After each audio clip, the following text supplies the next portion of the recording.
whoa. Whoa. And for anyone who's ever dug up gold, when you find real gold, you know it. Yeah. There's no. Oh yeah. There's no guessing. There's usually no guessing. Yeah. So, and I immediately like, oh my God, that's real. That's a real gold ring. Oh my Lord. So I remember flip the plug back over, and I stand up, and I got this ring in my hand, and I go, wait a minute, this should sound like a nickel. So I kind of waved over my coil, and sure enough, it was like come up in the pull tab range by the nickel. So I ran the coil back over the plug, where I dug the plug, and that same exact wheat penny signal was still there. I was like, what? So I flipped the plug back up and dug down like another 2 inches, and there was a wheat penny laying there. Wow. So I don't know if I would ever have found that golden ring. That's kind of weird, but I'll never forget it with that machine for some reason. That was a really fun hole. Wow. That's so cool. Man, yeah, there's nothing like your first gold item either. I mean, just nothing. Yep, that was my first gold item. That's epic. Yeah. What were you going to say? Sorry. Oh, I was immediately going to jump overseas now that he talked about the gold ring, his first gold ring. I'm like, I want to hear about the digs across the pond. Yeah. This, you may tell you a story? You know, Do you have a schedule? No schedule. It's a free for all. So it's up to you. So if you want to talk about the first golds you found across the pond, or which was the most exciting that you found, or all of the above, I'm sure our listeners would like to hear. Well, just to make it, let's kind of keep it organized here. I'll just kind of go through the whole story. So I've been to England 4 times. I've been twice in 2018, once in 2019, and I just went back there in October. So 4 trips to England, and I have found 5 pieces of ancient gold, which is extremely probably unlikely. I mean, I've been very lucky. No one should expect that. I don't expect it. I'd never expected it, and I never will expect it. But on my first trip in the spring of 2018, my friend Jeff from Medley Tech in Wisconsin, he lives in Wisconsin. He basically talked me into going to England for the first time. I did not want to go, to be honest with you. I'd rather stay in the States and be tech, but he wanted to go as a retirement gift to himself, so I went over there with him, and like on the 3rd or 4th day we went, and they had the worst spring storm to hit the UK in like 40 years or something. The beast from the east, like 40-mile-an-hour winds, below 0 temperatures. It was just crazy, brutal. But like on the 4th day, it was snowing. It was kind of flurry on and off, but we went to a field where gold coins had been found before. So they know there's a hoard on this guy's property, and then they know about where it's at, but no one's ever actually found a pot of coins. But every now and then, someone will wander through that guy's field, and they'll find a Celtic gold coin. So we went to this field knowing that we knew that there was a chance of possibly finding one there.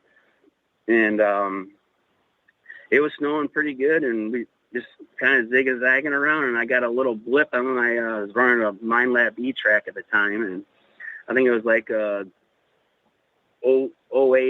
or something on my E-Track. It was a pretty low signal, or maybe it was a 13, something like that. But it was just a blip. I was just kind of walking through the field, and I heard that blip, and I had to kind of go back and find it. And it was something tiny. I go, there's something right there. So I'll never forget. I just took a little scoop of the dirt off the top. It's all plowed fields. Just took a little scoop off the top and got down with my little pinpointer and moved some dirt around, and I could see the glint of gold. I'm like, oh my Lord, that's a gold coin.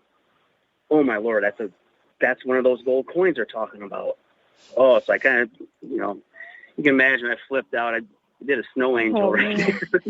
Yeah. So Oh yeah. Was it a gold stater? It was a Celtic quarter stater. Yep. So it was one of the smaller ones. It was turned out to be a 50 BC S6 wheels quarter stater. Is what it was. Holy crap! Did you not faint? And besides your little snow angel, what was running through your mind when you dug that? It was first thing. It was kind of like getting the wind knocked out of you. I mean, at least that's how it is for me. I just like punched in the gut. Exactly. It's totally what it feels like. It's a little bit of it, just your stomach curls and you can't breathe and you get a little lightheaded. And I mean, I knew what it was, and I just kind of started flipping out a little bit. And some weird thing happened as I started recording this video for my YouTube channel, and this whole thing goes down. And later that night, I was laying in my bed back at the barn, and I said, "Hey, I want to watch that video from today when I found that coin." And I pulled up my gallery on my phone, and that video was not in there. Oh, so, no. Oh, no. What happened, you think? I have no idea. Man. The weird thing was when I pulled up the gallery, it was just like a little gray square. I was like, what is that? What's going on? So when I clicked on it, it just like disappeared. I was like, what? No. So, never. Luckily, my buddy Jeff was recording. He got some little bit of footage. Some footage. Good. Yep. So then after my first trip over there, not even really wanting to go, I was addicted, right? just found an ancient gold coin. Who doesn't want to go back and do that? Try to do that again. So I told my barn leader, I said, hey, I seen on the forum that you got a trip coming up in next year. She goes, yep, but it's a 2-week trip. It's 14 days. I'm like, all right, sign me up. She's like, you sure? I'm like, yep. And she's like, all right. So before I left England, I was already signed up for the next fall to go back. That's awesome. Wow. I have a feeling I'll end up doing the same exact thing. You get there and then you're like, yep, I'll be back. Yeah. It's not uncommon. It's still on Amanda's and our bucket list. We're going. We just got to plan the trip. Yeah, plan it. I mean, it takes almost 2 years to kind of get for everything to unfold. So the sooner you just say we're going to do it and start making the plans, and before you know it, it'll be here and you'll be there. It'll be fun. So back to that story. So I was there. I booked the next trip, and then I come home, and about maybe a month and a half later, I seen on the forum that Chicago Ron had 2 guys have to cancel their trip for that fall. And each of those guys had 2 weeks booked. So when they canceled their trip, it opened up 4 weeks so possibility of 4 people taking a 1-week spot. So by the time I talked to my boss on Monday, I called Ron, and he had 1 spot left, and I got a spot to go back in October of 2018. So less than 8 months later, I was on a plane going back to England, and I had another trip booked for the following year. So I'm like, man, what is going on? But it's amazing. So here I find myself in England again with Chicago Ron and 5 other guys and gals, and we had great weather. And on the last day, it was about 10:30 in the morning. I walked from one field across the road to another one through a tractor, like an entrance into a field where like a tractor would pull in. And I just kind of make it a zigzag across kitty corner across this field to another tractor path is sitting there. And before I got to this tractor path, I got a little piece of a hammered silver coin. And I said, all right, but it's broken. I said, the other part of it should be around here somewhere. So I just kind of started doing corkscrews and just started zigzagging and kind of bobbing and weaving around that part of the field. And I got near this tractor entrance, and I got this big obnoxious thing, and I thought for sure this is going to be one of those pint beer cans. I mean, it was super loud. Or it's going to be one of the metal grease tubes from the farmer's tractor or something. I'm like, I know it's not a coin. So I actually took 2 steps past it, and I was like, nah, get it out of the field, even if it is trash. So I turned around and got the signal again. I stuck the shovel in the ground, and I just kind of kicked the back of the shovel, expecting to see a big chunk of a beer can laying there. And I didn't see nothing obvious, so I waved the detector over it, and the signal had only moved about 3 inches to the right. It didn't go away from me. It went sideways. So I was like, what? That's weird. Maybe I missed it. So I took another scoop and just kind of pushed the dirt out in front of me, and the signal moved out in front of me, but not very far. So it was just weird the way this target was moving around, and I still didn't see it. So I grabbed my pinpointer, I turned it on, and as I was bending over, it started going off before I even had it down to the ground. I'm like, what is going on? And I don't see it. So whatever it is, I should be able to see it. And I started moving this rock around, and it turned out the rock is what was making the noise, but it wasn't a rock. It was a 3-ounce ancient gold ingot that looked like a half of a potato. What? What? Are you serious? Wow. Yeah. You're a lucky duck. Absolutely lucky. That's insane.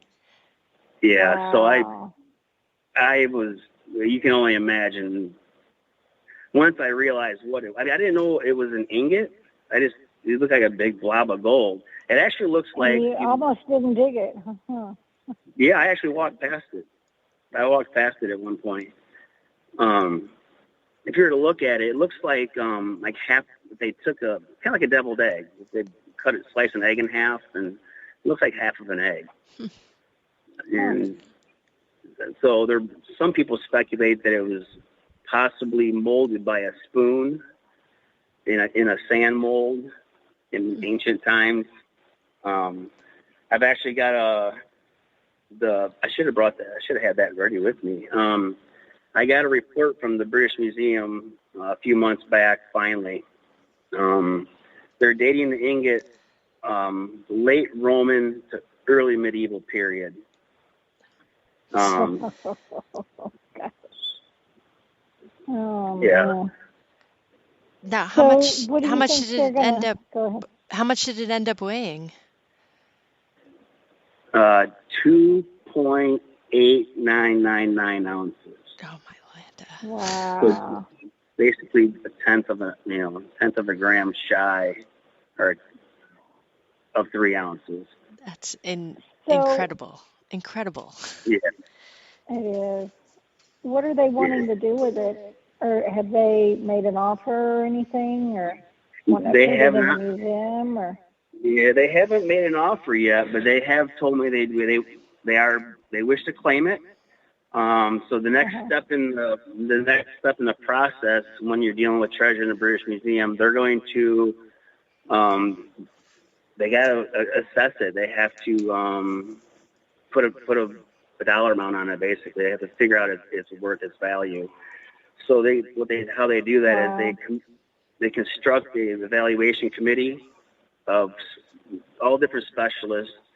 They'll have a Roman specialist in there, probably a ingot specialist, and different people, from different parts of the history and their specialties and stuff in there. And when their evaluation is complete, they should come out of there and they'll have, some kind of value placed on the item. And from what I understand, then they basically offer you that amount. I guess you can appeal it, I guess, if you have an issue with it, but